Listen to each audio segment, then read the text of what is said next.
Hola amigos, bienvenidos a otra edición de día sábado que dedicamos, o viernes en la noche en una de esas, que dedicamos a temas culturales o temas que no sean de la contingencia política del país o del mundo.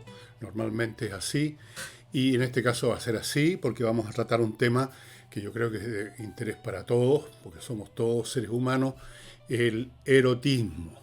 ¿Qué es el erotismo? Cómo ha cambiado a lo largo de los siglos y en distintas sociedades. Ese es el tema de hoy. Y partamos haciendo una cierta definición o por lo menos delimitación del tema. El erotismo no es exactamente la sexualidad, son cosas distintas. La sexualidad es lo propiamente biológico, ¿no? El impulso, el instinto por llevar a cabo una cópula que tiene como objetivo, no para los seres que lo hacen, no siempre, eh, es la reproducción de la especie y el mecanismo es la cópula. Eso es lo biológico, el impulso que nace dentro de nosotros por mecanismos hormonales, biológicos, de los cuales no tenemos, como todos sabemos, ningún control. ¿Están o no están? Y normalmente en el ser humano, a diferencia de otros animales, esta tensión sexual, este impulso está duradero todo el tiempo, salvo en la niñez donde no hay sexo, y salvo en la vejez donde tampoco. Bueno, lo erótico es lo que rodea el sexo, es la elaboración que hacemos los seres humanos alrededor del tema del sexo. Los animales no saben nada de eso, los animales copulan nada más. Los seres humanos crean toda una máquina alrededor de esto, que es la seducción, las medidas que toman hombres o mujeres para interesar sexualmente a otros, elementos asociados simbólicamente con el sexo, qué sé yo, el arte. Bueno.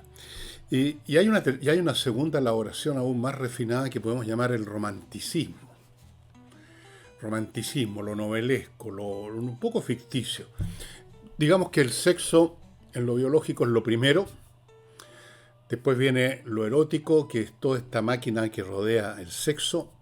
Y el romanticismo sería escribir 20 poemas de amor y una canción desesperada. Pero al final del cuento, en la raíz de todo eso, hay un impulso sexual que pasa por estas elaboraciones. Eh, Han habido culturas y épocas en que el erotismo, todo lo que rodeaba el tema del sexo y las elaboraciones más sofisticadas que tienen que ver con la atracción espiritual, con el amor, con el enamoramiento, con todas esas cosas. En el mundo antiguo, en la antigüedad griega específicamente, no había en primer lugar ninguna asociación culposa con el tema del erotismo, para empezar a hablar, cosa que emerge bastante más tarde en la historia humana, mucho después con el cristianismo. Eh, no, había, no había culpa ninguna y este erotismo construido basado en el sexo, pero que no es el sexo, se expresaba en muchos aspectos, se expresaba hasta en la filosofía, en la pedagogía, en las artes. Piensen ustedes en la estatuaria griega, toda ella cuerpos desnudos, prácticamente toda, especialmente la escultura de los hombres, no de tanto de las mujeres, aunque también hay algunas. La belleza del cuerpo, desnudo, sin ninguna culpa, sin ningún pudor. Había incluso una relación que tenía elementos eróticos, que hay que entender bien esto, no tiene que ver con la homosexualidad. Hablo de la pederastia, que es una palabra de origen griego que tiene que ver con una relación, que tiene elementos de atracción, llamémoslo entre espiritual y quizás también física, entre un hombre mayor, que es el sabio, y un joven que lo escucha, que es su alumno, que es su discípulo. No necesariamente, y de hecho prácticamente nunca había una relación carnal, homosexual, en esta relación pederástica que ahora, hoy en día, tiene una connotación completamente distinta, por supuesto. Había esto. De ahí esta expresión, el amor platónico, que es una expresión que inventó obviamente el filósofo Platón, que tiene que ver con eso. El sexo como tal, la parte carnal, está muy en el fondo, prácticamente, no voy a decir reprimida, pero sí subsumida en una cosa distinta. Entonces, el erotismo, todas estas cosas que orbitaban alrededor de lo que podríamos llamar el impulso básico sexual, orbitaban tranquilamente, sin culpa, sin sensación de estar entrando en un territorio prohibido, era la vida, simplemente. Lo erótico tiene que ver con eros, que a su vez significa lo que está vivo, la vida. Los sucesores de Grecia, del mundo antiguo, como todos saben, es Roma, la ciudad italiana que adquiere poder, crece en Italia, luego en el Mediterráneo, y finalmente se convierte en un imperio, y en algún momento las polis griegas, que ya habían perdido su autonomía con los reinos helenísticos, pasan a formar parte del imperio. Y Roma aprendió mucho de Grecia. Hubo una cantidad de intelectuales, como dirían ahora, griegos que fueron a Roma, filósofos, profesores, médicos. Los romanos tenían respeto por los desarrollos intelectuales de los griegos y al mismo tiempo los despreciaban un poco porque los consideraban medios cobardones, debilones, mentirosos, digamos, no el tipo varonil, firme, sincero, fuerte, que era el ideal romano. Pero los acogían, los recibían.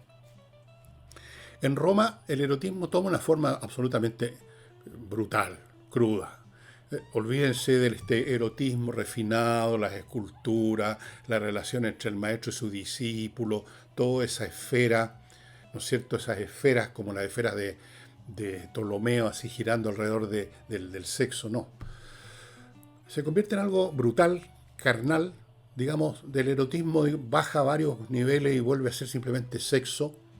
Y si ustedes ven, por ejemplo, las pinturas que quedan, los grafitis que quedan en Pompeya, esta ciudad que fue sepultada el año 79 por la erupción del Vesubio y quedó como una cápsula del tiempo, y ha sido, no del todo todavía, a pesar de que se está en esto desde el siglo XVIII, todavía queda mucho bajo tierra o bajo las cenizas de la erupción.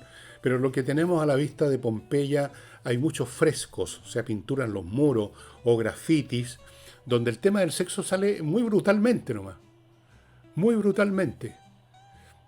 Es sexo prácticamente sin este elemento romántico, erótico. Por ejemplo, en la relación matrimonial. Las relaciones matrimoniales entre los romanos eran básicamente una cuestión de alianzas políticas y económicas. Alianzas. Y con la misma facilidad con que se casaban, se descasaban y que se casaban con otro, y luego se casaban con otro y casaban a sus hijas o a sus hijos con tales o cuales para formar alianzas de poder político. No había ningún romanticismo. No habrían entendido qué es eso de romance, qué es eso de ojos en blanco y poema de 20 canciones de amor. La cuestión era bien brutal. Había que copular porque eso es un instinto, un deseo y además una necesidad política, tener hijos en el clan. Y buenas noches. Y ustedes lo pueden ver en los grafitis. No hay ninguna elaboración artística de alto nivel relacionada con el amor. Incluso en la poesía de algunos poetas que se dedicaron a eso, como Cátulo o Catulo y otros, muy fácilmente la parte amorosa se convierte en sátira y se convierte en algo bastante crudo. Así que eso. Ahora, déjenme contarles de mi primer bloque de auspiciadores y luego pasaremos a ver cómo se veía esto en la India, y ahí voy a tratar de este libro que es como un mito literario, el Kama Sutra. Pero antes de eso, amigos, primero quiero agradecer a las personas que han estado sumándose a Patreon para mantener funcionando este canal. Muchas, pero muchas gracias. Yo les he dicho muchas veces, aunque usted ponga 2, 3 lucas, 2, 3 dólares, porque esto es en dólares, ojo, es en dólares. Si usted quiere dar 2.000 pesos, no ponga 2.000, ponga el equivalente en dólares, que no sé, serán 2,5 dólares o algo así. Bueno, muchas gracias a las personas que están en Patreon, lo mismo a las personas que están en Flow. Hay algunas personas incluso que directamente nos ayudan financieramente. Muy agradecidos, sin eso este programa no podría existir. Segundo, les quiero recordar, y esto también es importante para nosotros, pero además Me doy aquí el gusto de entregarles a cambio del dinero, porque ustedes compran un libro, un material que yo creo que es muy interesante, muy entretenido. Aquí tenemos un caso, es el último ejemplar de esta serie que empezó con Tsunami, Resurrección, donde termina lo que empezó con Tsunami y siguió con Insurrección, Revolución, Debut y Despedida, y este es el último libro de esa serie. También estamos en la segunda edición, a propósito. Estamos también en la segunda edición de Para no tirarse por la ventana, que lo publicamos el año pasado. Muy entretenido, muy divertido. Y yo creo que muy útil también. Muy útil. Segunda edición. Y hay otros libros más. Y bueno, permítanme ahora sí pasar al suplemento Vito, que es un suplemento que viene que tiene como objetivo, digamos, mejorar el estado de ánimo y la salud de sus mascotas. Y digo estado de ánimo de frente porque los animales también tienen estado de ánimo, señoras y señores que creen que los animales son máquinas. No, no son máquinas. Bueno, usted le echa una cucharadita del suplemento Vito al plato donde le está sirviendo el pellet o lo que sea que le sirva, y esa mascota va a estar en mucho mejor estado de salud, se va a enfermar mucho menos o nada, el pelaje brillante, todos contentos. ¿Dónde se encuentra el suplemento Vito? Prácticamente está en todas las mascoterías, y si no, si cerca de su casa no hay ninguna que lo tenga, raro, pero puede ser, entre simplemente a suplemento Vito a la dirección de ellos y ahí adquiéralo. Continúo con un estudio jurídico muy interesante, Rettig y Greenberg. Es muy interesante porque se dedica, se ha especializado y son expertos y duchos en el tema de tratar judicialmente o de otra forma las negligencias médicas para obtener una compensación de un error que puede haber significado la muerte de alguien. Ya sea una compensación directamente hecha por la institución donde trabajaban los médicos que se equivocaron, o si eso no resulta, se va a una corte. Ellos lo han hecho, lo están haciendo hace tiempo, asesoran a la gente que tiene este problema, que ha tenido este problema. Lo primero que hacen es ver si hay un caso sólido, si efectivamente se produjo una negligencia, es decir, los médicos no estuvieron a la altura del nivel actual de la medicina para tratar un caso. Y bueno, finalmente se puede ir a una corte o se arregla de otra manera. Así es que si usted ha tenido este problema o lo puede tener, espero que no, pero si lo llega a tener, Rettig y Greenberg, amigos míos, ahí está la dirección, rettigygreenberg.cl. Continúo con Insight, una empresa que se dedica a optimizar su cumplimiento tributario. Es decir, que usted cumpla, optimice el pago, que no pague de más, que haga lo que sea necesario de acuerdo a la ley, a las disposiciones vigentes, para que este cumplimiento tributario no sea un peso gravoso sobre usted, sino que sea lo correcto, pero al mismo tiempo lo factible. La cuestión es proteger su patrimonio y evitar problemas. Fuera de eso, si usted ya ha caído en un problema, está en una situación irregular, lo ayudan a regularizar. Están hace años en esto, conocen de memoria, hacen auditoría tributaria de su empresa a ver cómo podrían tributar en mejores condiciones, y en todos los sentidos, estimado amigo, es la empresa que ustedes necesitan para estar 100% al día y bien con este tema. Y termino este bloque con Oxibiota, el polvito que se echa en un recipiente con agua, media hora, se convierte en una colonia de bacterias aeróbicas, y con esta usted acaba con los malos olores de raíz en su casa o en su restaurante o en su casino corporativo o en lo que sea. ¿Por qué? Porque estas bacterias, una vez que usted las echa en los lugares donde hay malos olores o la vaporiza, si ese es el caso, destruyen las bacterias que inician la descomposición, que es la causa del mal olor. O sea, va a la raíz del problema, estimado amigo. Oxibiota.cl. Bueno, continuemos con el programa. Vamos a mis notas. Les decía que en la India había otra visión erótica, que algunos creen que se reduce al Kama Sutra, que es un libro, es una especie de texto de la mecánica del sexo, aparentemente, solo eso. Yo lo tengo y tengo otros libros también de otras culturas, la cultura del esplendor de la cultura árabe. En su momento hubo una cultura muy refinada. Algún día voy a tocar ese tema que la gente no conoce. Eh, el Kama Sutra, si ustedes lo tienen y lo ven, parece ser simplemente un texto para enseñar distintas posturas mecánicas, el sexo desde el punto de vista de la postura física, cómo copular. Pero en realidad es bastante más que eso. Si ustedes lo leen y no se preocupan simplemente de ver los dibujos de todas las posiciones, que no son tantas por lo demás, y todo lo que se dice, es otra cosa. Es un tratado estético y yo diría hasta de enseñanza de cómo comportarse con los demás. Es algo más y es una manera de decirnos que para la India el sexo no es un departamento, la relación sexual erótica, no es un departamento aparte, distinto, que hay que tratar con ciertos miramientos, sino que simplemente forma parte de la vida. O sea, no se trata simplemente de cómo usted se encama con alguien, qué posiciones ocupan, de acuerdo a las características del hombre y la mujer. Todo eso está muy explicado, casi que científicamente, sino que tiene que ver con la relación con los demás. La relación, en este caso, en el caso de la cópula, para que las partes obtengan el máximo beneficio, el máximo placer, sería en este caso.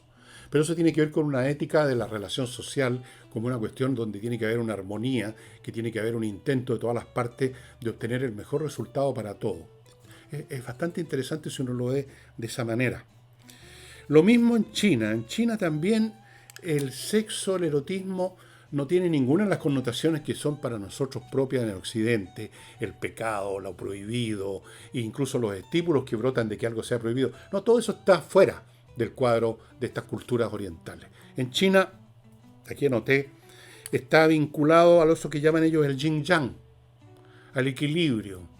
Ustedes saben que en buena parte del pensamiento chino, de la mirada china, incluso en los manuales militares, el famoso libro sobre la guerra de un teórico, de un militar chino, la cuestión es buscar el equilibrio de las cosas, que en el fondo tiene una relación algo lejana quizás con la visión de los estoicos de la cultura occidental, de buscar entender y sumarse a la lógica de las cosas, en este caso el equilibrio.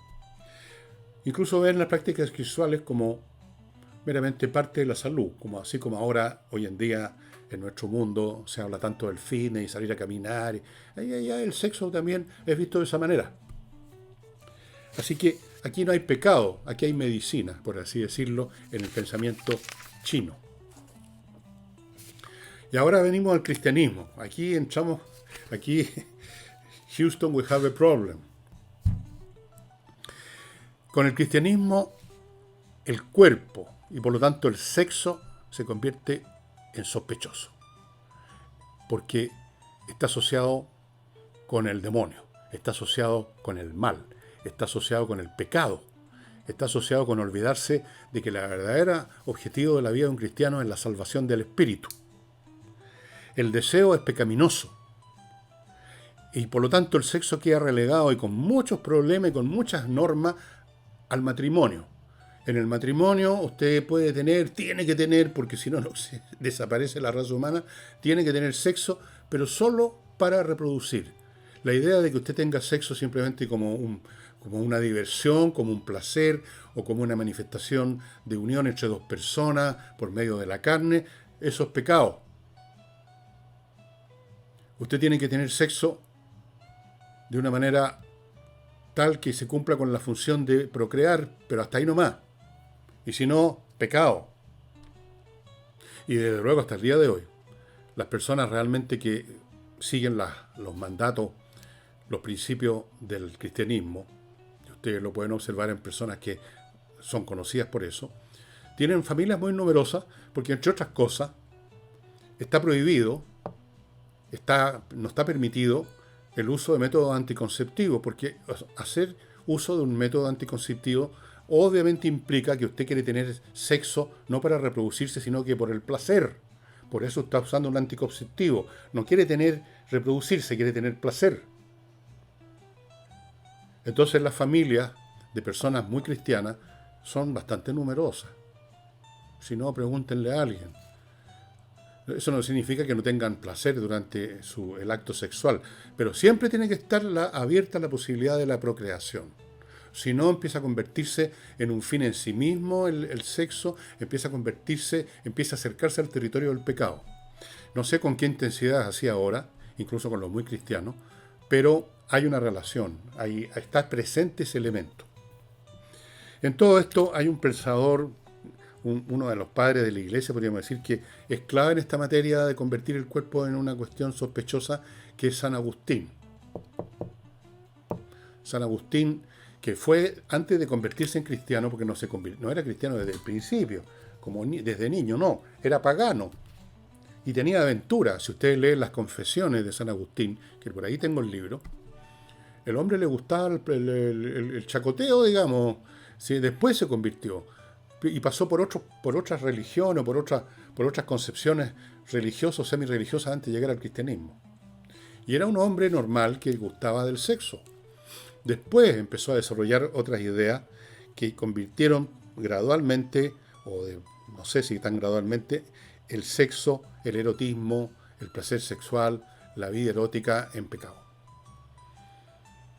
Porque aleja de la salvación del espíritu, que se asocia, por ahí viene el ascetismo, o sea, el cuerpo reducirlo lo más posible, incluso castigarlo, comer lo menos posible, nada de sexo, de vez en cuando darse unos golpes, unos latigazos, esos son los casos más extremos. El ascetismo es eso.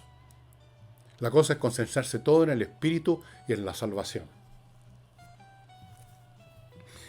Esto, naturalmente, tuvo una expresión potente en una fase posterior de la historia. San Agustín es de los finales del Imperio Romano, en la Edad Media en Europa, en que la Iglesia era la institución, yo diría, junto con el Imperio Germano Románico y algunas otras construcciones terrenales, llamémoslas así, seculares, que bastante más transitorias, bastante más frágiles. La Iglesia duraba y duraba, estaba en todas partes.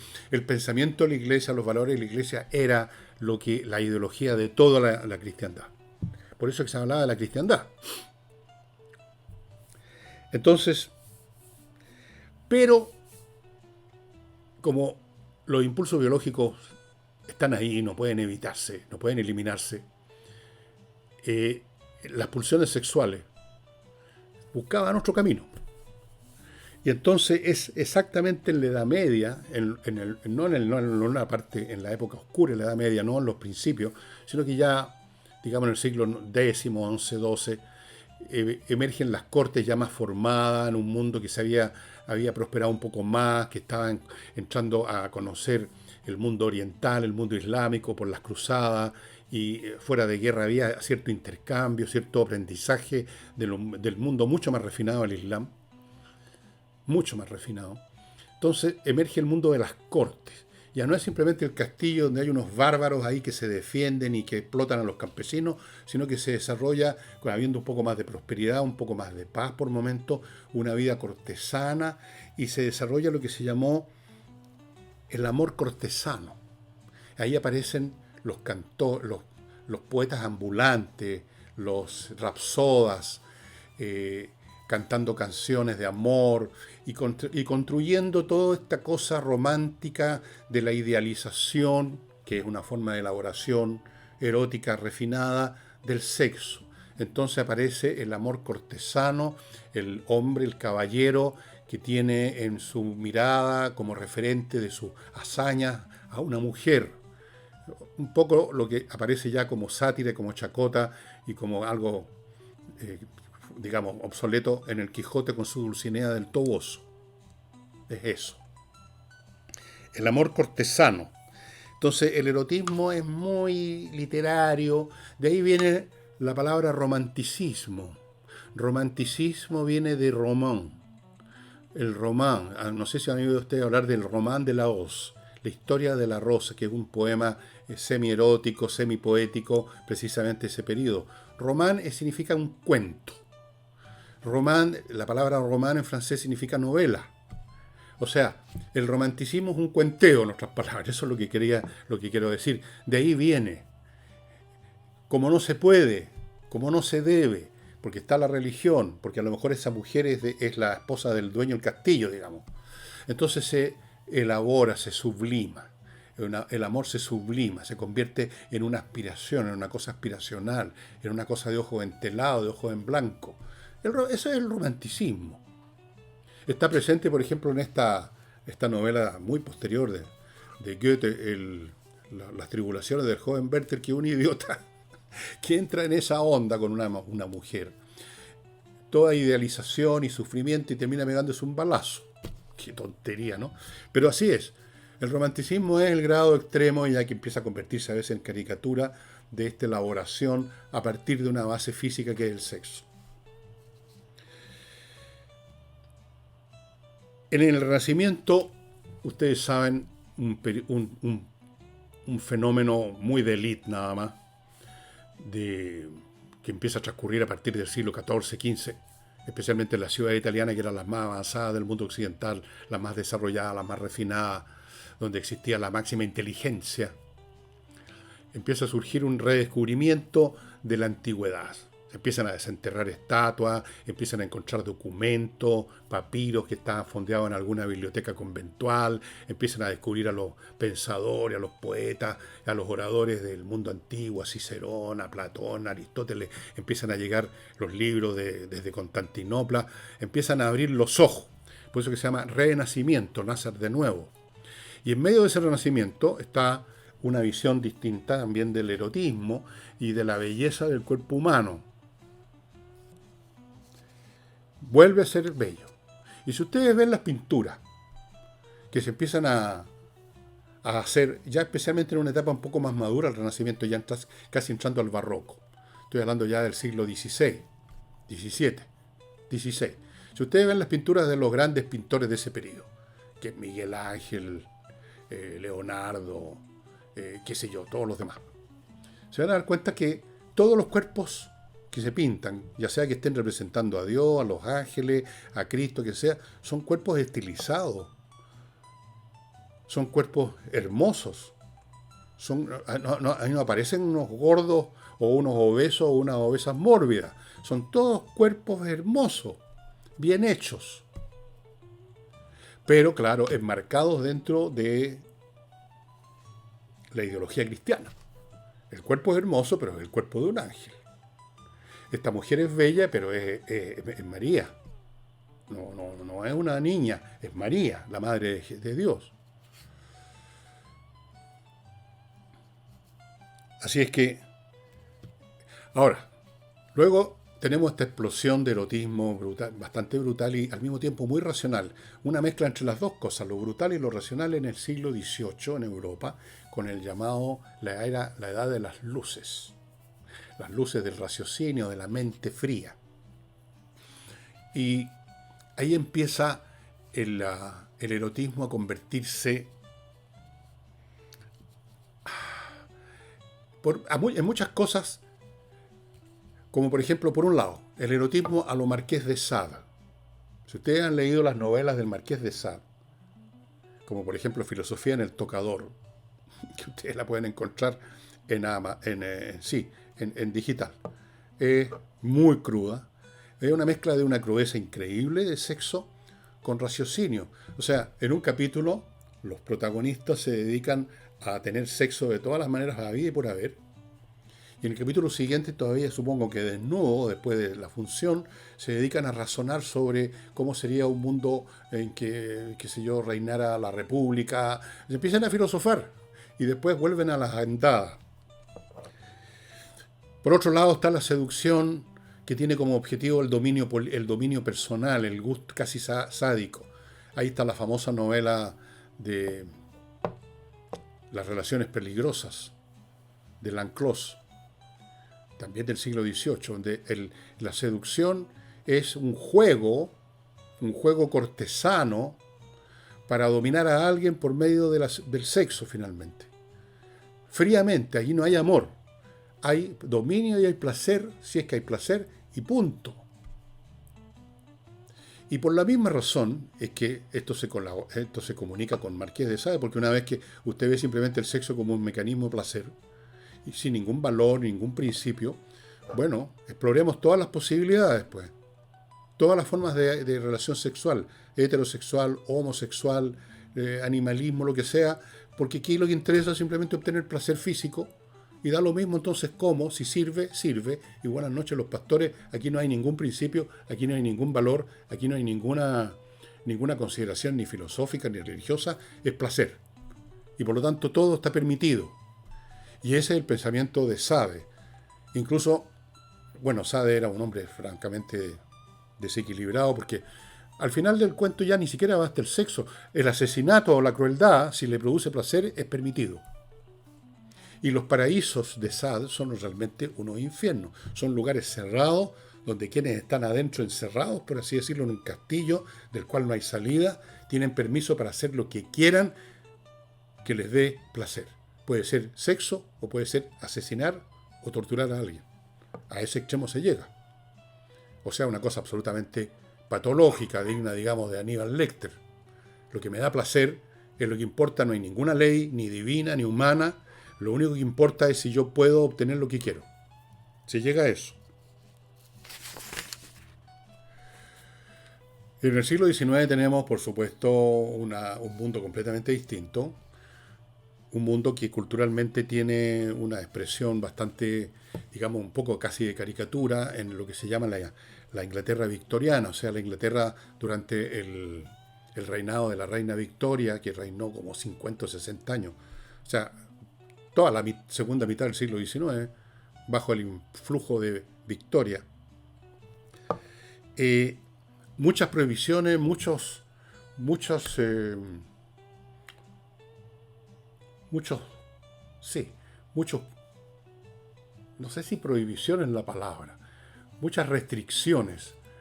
Fíjense ustedes que las señoras, cuando se casaban, en la inglesa, las niñas que se casaban, teóricamente, en la noche de la boda, la noche en que iban a ser, como se decía en esa época, desfloradas por el marido, porque se suponía que eran vírgenes, y muchas probablemente capaz que lo hayan sido, se ponían una ropa especial que dejaba solo el espacio suficiente para la penetración del varón. El resto del cuerpo estaba tapado. No tenía sentido tenerlo descubierto porque no se trataba de que fuera a haber ahí placer para la mujer. Simplemente tenía que entregarse al hombre porque eso era lo que obligaba el matrimonio y porque había que tener descendencia. Una cosa increíble. Pero esa represión no eliminaba la fuerza, la pulsión del instinto sexual. Y es entonces un periodo en que se desarrolla de una manera enorme, y ustedes lo pueden ver directa o indirectamente en muchas series o películas ambientadas en esa Inglaterra victoriana. Se desarrolla un enorme grado de prostitución.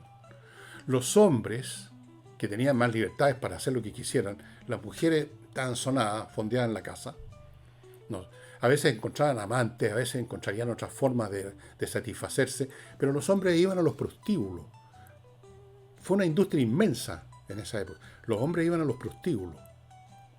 Y la cantidad de enfermedades venéreas que se producían era enorme. Fue la gran época de oro de la sífilis, esa segunda mitad del siglo XIX. Bueno, había mucha hipocresía. Porque hipocresía, ustedes saben, es aparentar una cosa y decir una cosa y hacer otra totalmente distinta. Entonces todos eran, en la apariencia, personas que veían muy morales, muy estrictas, nada de sexo, el sexo solamente para reproducirnos, mostrar el talón en una ropa que si a una mujer se le diera el talón era un escándalo. Y por otro lado estaba este submundo de la prostitución a todo caballo. Barrios completos de Londres, que ustedes lo pueden ver este mundo en el cine y en las seriales, un mundo sórdido, repleto de prostitutas. Y ahí salían los caballeros empingorotados, bajaban de sus carruajes después de una función en la ópera y caminaban y se dejaban tentar y llevados a algún rincón a tener sexo a la rápida. Vean ustedes la famosa historia del destripador de Londres. No se tiene que ver con eso. Bueno, el siglo XX es completamente distinto. Se empieza a producir una liberación. empiezan a aparecer mecanismos anticonceptivos, digamos, vendidos de fácil disposición, lo cual significa que empieza a verse el sexo como una actividad que no tiene como único fin la reproducción, y el erotismo se empieza a democratizar más y más, y llega un momento en que rompe una barrera, que es lo que vivimos ahora, en que se banaliza. El sexo se convirtió en una mercadería de supermercado a la cual acceden hasta cabros de 13 años hoy en día, y niñas de 13 años. Y tenemos todas las situaciones que conocemos. Y entonces deja de haber erotismo propiamente tal que tenía este elemento intermedio de elaboración más o menos refinada. El erotismo desaparece, no por una prohibición, sino que exactamente por lo contrario. Yo lo noté por aquí una frase que me parece que me quedó muy buena. Sí, el erotismo no desaparece por exceso de moral, sino por exceso de exhibición. O sea, en el erotismo, así como en el romanticismo, está siempre presente la dificultad y lo prohibido, lo que se insinúa nada más. Una mujer que se viste con un escote pronunciado está moviéndose en el territorio del erotismo y de la seducción. Una mujer que aparece desnuda simplemente, ya no hay erotismo ni seducción, hay un cuerpo nomás. Ese cuerpo desnudo, sobre todo cuando se empieza a analizar, y ya no es un cuerpo desnudo que apareció de repente, sino que es una cosa normal, ya no produce ningún efecto. No. Es un cuerpo simplemente. Ya no hay nada oculto, no hay nada secreto, no hay nada que se muestre a media para seducir, para insinuar. Se acabó la insinuación. De la insinuación se pasó a la exhibición. Ya no hay erotismo. Hay sexo. Sexo en el sentido más primitivo posible, sin ningún adorno. Desde luego, sin cero romanticismo. ¿Qué romanticismo puede haber? El romanticismo implica dificultad. Si ustedes ven una película romántica, voy a poner un ejemplo de una excelente película romántica que está basado en una novela de la Jane Austen, esto de Orgullo y Prejuicio.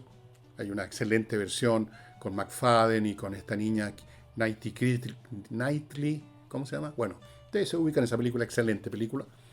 Bueno, ahí todo lo que ocurre entre estos personajes es porque simplemente, a pesar de que uno se da cuenta que desde el primer momento, ¿se acuerdan cuando va entrando el ricachón a un baile comunal bastante chanta? Y entonces todos se alinean porque son importantes y vienen entrando, y este fulano ve a la niña y la niña ve a este fulano, y hay un chispazo, ahí uno detecta inmediatamente que las gónadas, las estrellas se alinearon y que claramente hay un contacto, que va a pasar algo ahí, que hay una conexión erótica, física, etcétera. Pero de ahí no pasan inmediatamente al lecho. Viene todo lo que pasó después. Todas las peripecias y las llantos y las angustias y los lamentos y toda la cosa. El romanticismo es la elaboración que resulta de que usted no puede ir directamente a la cama con la otra persona. Eso es todo. Eso es todo. Finalmente. Y menos mal que no se puede ir inmediatamente a la cama porque esa cosa que se produce tiene un valor per se. O sea, por ejemplo, los 20 poemas de amor de Pablo Neruda. Tal vez, voy a ponerme en una situación que no conozco, pero vamos a suponer que simplemente las compuso porque Neruda no podía acceder a la mujer que deseaba y compone los 20 poemas. Entonces, es una derivación lírica de un deseo frustrado por el momento. Pero eso no invalida los 20 poemas de amor. Tienen un valor per se lírico, de poético, qué sé yo, para la gente que le gusta esa poesía. A mí no, pero entiendo que tiene un valor. Tiene valor en sí esa elaboración, aunque tenga esa fuente. No es meramente una derivada. Es una derivada, sí, pero que tiene valor per se, autónomo. Cuando esa derivada desaparece, porque ya no es necesaria, se pierde refinamiento, se pierde cultura, se pierden modales, se pierde poesía, se pierde encanto, y todo se reduce a lo animal. El sexo hoy en día se redujo a lo animal, literalmente. Y a una animalidad que empieza a convertirse en algo que casi perverso en muchos sentidos, como lo sabemos muy bien hoy en día. Se empieza a convertir en algo grotesco. Bueno, permítanme contarles ahora, antes de continuar, porque me queda un poquito, de René Manso, que es un señor que se dedica a asesorarlo a usted para que el día que llegue el momento de su jubilación, usted tenga la mejor pensión posible. Hay muchas maneras de pensionarse, no una sola. Hay muchas formas de hacerlo y hay algunas que son mejores que otras. Y René Manso, asesor previsional desde hace 17 años y tiene una experiencia, por lo tanto, de 17 años, está en esto. Ve su caso y ve de qué manera usted obtendría los mejores resultados. 17 años que está cumpliendo esta función, la ha cumplido con mucha gente, así que si usted está en el momento en que se acerca a la jubilación y está pensando cómo lo voy a hacer, póngase en contacto en las direcciones que están usted viendo en este momento. Continúo con la empresa de psicología o clínica de psicología Armonía de la psicóloga Fabiola Naún, que se dedica a tratar temas de adultos. Esto no es para niños. Los temas son múltiples, estimados amigos. Hoy en día, en este mundo complejo, podemos pasar por muchas situaciones. Ansiedades, estrés, problemas en nuestra relación con nuestros hijos, depresiones que parece que están empezando a hundirnos. Sentimos al principio que estamos medio negativos y tememos que vayamos a caer en esas depresiones que dejan a una persona tendida en la cama todo el día. Hay muchas cosas que se pueden mejorar. Desarrollo personal en el sentido que uno puede estar bien, pero hay cosas que sin darse uno ni cuenta no las ha desarrollado. No ha encontrado en sí esas vetas internas que están ahí esperando desarrollarse y no las vemos. Hay muchas cosas. Fabiola, además, no es de estos psicólogos que se eternizan con un paciente tendido así como tendido en el diván hablando de su tía Enriqueta. No, ella da rápidamente de alta a la gente y ha dado de alta a montones de personas que han salido en mejores condiciones, han superado sus problemas, sus ansiedades, sus nerviosidades, sus depresiones suaves o intensas, han descubierto sus personas, han mejorado sus relaciones con su cónyuge o con sus hijos. Hay muchos aspectos que hay que considerar. Los problemas psicológicos no son meramente estar loco de atar, digámoslo así, para ponerlo en blanco y negro. Hay muchas cosas que uno puede optimizar en el funcionamiento personal. Y muchas de esas cosas uno ni siquiera se da cuenta que están ahí y las está perdiendo. Así que póngase en contacto con Fabiola Naún, psicóloga clínica que tiene una experiencia en esto y ha dado de alta y ha puesto en mejores condiciones a muchísima gente. Adultos, repito. Y una nueva, algo más, amigos, la bollería. Ya saben, si usted quiere organizar un banquete, un almuerzo o una comida muy grande que sobrepasa sus capacidades de cocina, digamos, preparar 50 entradas, platos, póngase en contacto con la bollería Pirque, Instagram Bollería Pirque, que es una empresa de banquetería que nosotros conocemos y que además preparan pasteles y dulces por si acaso eso es lo que usted necesita. Para un cumpleaños, para una cosa así. Excelentes productos, estimado amigo. Yo los conozco personalmente, se los garantizo. La Bollería Pirque. Y termino con Rosa Bergamota.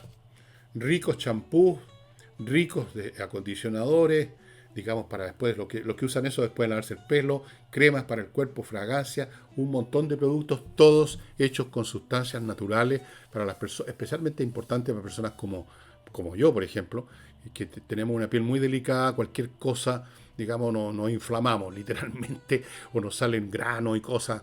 Hay mucha gente así.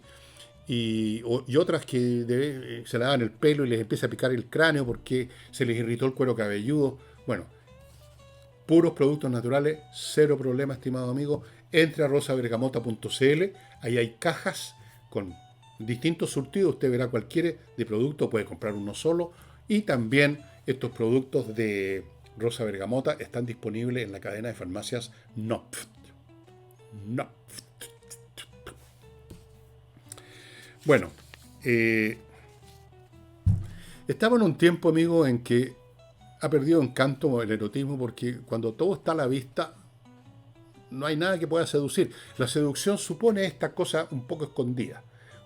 Muestra un poquito, pero no mucho, para que usted adivine el resto, por así decirlo. En los escotes, por ejemplo. Vean ustedes el cine en los años 50. el cine norteamericano estaba lleno de restricciones, había un libro especial, una guía especial acerca de cómo filmar para que no hubiera nada que se fuera considerado escandaloso por algunos grupos religiosos en Estados Unidos. Entonces, todo era medido. Pero en algún momento empezaron a los productores de Hollywood que por encontrar mercado para sus películas serían capaces de degollar a su abuela. Empezaron a jugar con los escotes. Vean ustedes a las grandes, digamos, las stars femeninas de los años 50, eran todas bastante generosas en materia del equipo lácteo, ¿cómo llamarlo finamente? Entonces, vean unos escotes que, pero eran tremendos. Eso es seducción. Pero fíjese usted que en esa misma época, de repente aparecía un documental filmado en África de unas tribus africanos bailando y aparecían unas mujeres negras totalmente desnudas a sus pechos y no producía ningún efecto. Ahí no entraban, digamos, la secta religiosa a vociferar que esto era un pecado mortal. Era el cuerpo simplemente. No había ningún elemento erótico, sexual. Simplemente era un cuerpo desnudo, dando saltos ahí. Curioso, ¿eh? Esto del cuerpo tiene muchos aspectos que son como casi divertidos. Yo me acuerdo cuando era cabro chico, iba a la playa, en los años 60. Si usted hubiera andado caminando por la calle, en Valparaíso o en Viña, pongamos, al lado, digamos, de la playa de las Salinas, por el camino del lado, hubiera andado en traje de baño, lo habrían mirado raro. Pero usted pisaba la arena y entraba a otro territorio y ahí podía estar con traje de baño. Podía, digamos, ahí regía otra moral vestimentaria, otra moral respecto al cuerpo. Las mujeres podían andar con bikini, pero usted no podía andar con bikini en la calle. Eso la habían llevado presa. Y esto por dar un paso. Aquí estaba la vereda y aquí estaba la playa. Usted daba un paso y ya entraba a otro universo moral y corporal. Curioso. Pero cosas como esta existen, digamos, son como para escribir otro libro, realmente, cómo cambian, digamos, las percepciones acerca de lo correcto y lo incorrecto, hasta por el lugar físico que usted está parado. Aquí esto vale y aquí no vale. Y por ejemplo, y les pongo el último ejemplo antes de terminar, cuando yo era cabro, hace años atrás, una institución que ahora ha ido desapareciendo, que es la fiesta con baile, el bailoteo como se llamaba. ¿Cuál era la gracia para muchos de la fiesta con baile? Que ahora prácticamente ha desaparecido, totalmente. Ahora no creo que la gente se junte en una casa para bailar. Me parece que eso no. Porque el baile era un contacto permitido entre personas que no eran pareja. En esa época se hablaba de matrimonio, no de pareja, de matrimonio o de pololo. Eso de la pareja no existía. No existía ese concepto, esa idea. Que ahora implica que dos personas de cualquier sexo incluso andan juntos y tienen relaciones eróticas, se supone, pero no está claro si son casados, son pololos, son qué. O sea, habla de pareja, ¿no es cierto? Bueno, antes era o matrimonio o pololo. Pero en el baile usted podía bailar con la mujer de otro. Y el baile hay contacto físico, hay insinuación, hay ciertas mecánicas. Era permitido ahí.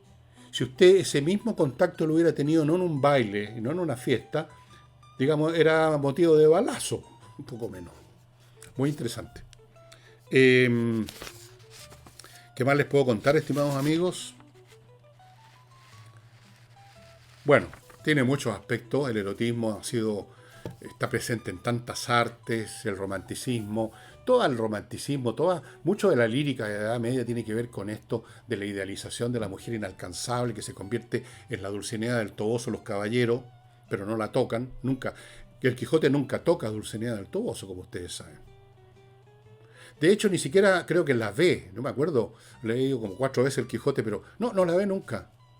Manda a Sancho con unos mensajes en un capítulo, se habla de ella, pero no la toca, no la ve. O la ve de lejos en una oportunidad. Claro, cuando venía en un asno con otra fulana. No. Y mucho del arte también tiene que ver con eso, algo de la música. Bueno, la música popular entera está relacionada con el erotismo, con el romanticismo. Entera. No conozco hasta el día de hoy, puede haber algunas de estas canciones revolucionarias, pero en general toda la música popular tiene que ver, digamos, a ver, no sé la de ahora, que es un turun tum tum, que hablan de cualquier cosa, pero es el amor, devuélveme el collar de mi madre, qué sé yo, bueno, todo el cancionero de los años 50, 60, 70, 80, los Beatles también, todo es el A. Así que esta derivada del sexo, de esta cosa elemental y animal que tiene que ver con la reproducción y con el placer físico, miren ustedes con estas derivadas cómo se transforman en cosas que tienen valor per se, pero que ahora se han desmoronado. A propósito de eso, justamente en el caso de la música, y cuando se tocan temas de este tipo, creo que son bastante más brutales. O sea, yo no conozco las letras, no me interesa. Salgo arrancando si escucho una de esas músicas, pero entiendo que es bastante brutal. Hay una brutalización del sexo completa. Bueno amigos, sería todo por hoy. Me pasé un poquito, creo. Mañana me toca hacer, mañana domingo o sábado en la noche, no sé. Voy a hacer un programa sobre personajes o hechos extraordinarios. Todavía no sé qué va a ser, pero como de costumbre buscaré algo que pueda ser de utilidad, que pueda ser entretenido, que les pueda servir de algo. Por último, para pasar el rato, es media horita nomás los domingos. El programa de la último de la semana es media horita. Y por favor, los que ven el programa, este o cualquier otro que les guste, marquen el dedito para arriba. Nos ayuda muchísimo a mí y a cualquier youtuber para mantener funcionando el programa. Sería todo, estimados amigos. Muchas gracias. Nos estamos viendo.